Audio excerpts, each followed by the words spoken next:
I had a little patch like this, but it fell off or somebody took it. I don't know.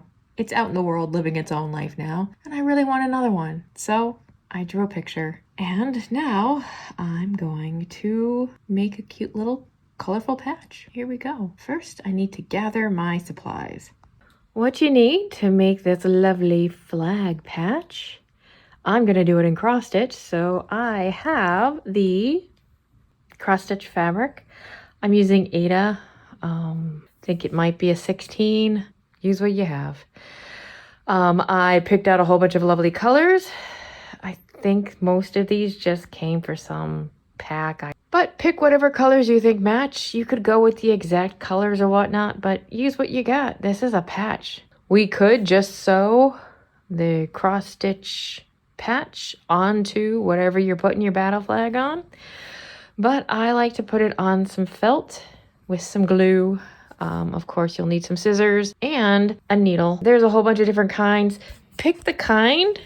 Oops, there you go. Pick the kind that's fun to stab with. Like, grab a few, see if it's fun to stab. If it's not fun to stab, this isn't going to be a fun project. Enjoy your tools.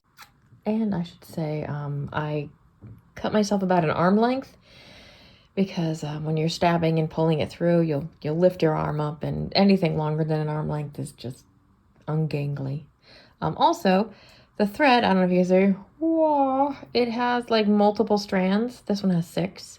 I'm going to cut them down, so I'm only using 2 at a time.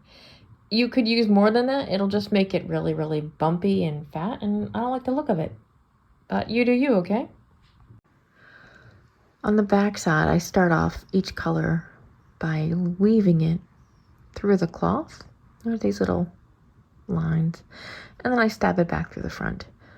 As long as you don't pull too hard on your first stitch, it'll stay there. And then other stitches will kind of go over it and hold it in place. Here we go. I'm going to start in the corner of the picture. And I'm going to start in the corner up here because I can make it a square. And then I'll cut it out. And I picked a color. Let's get going.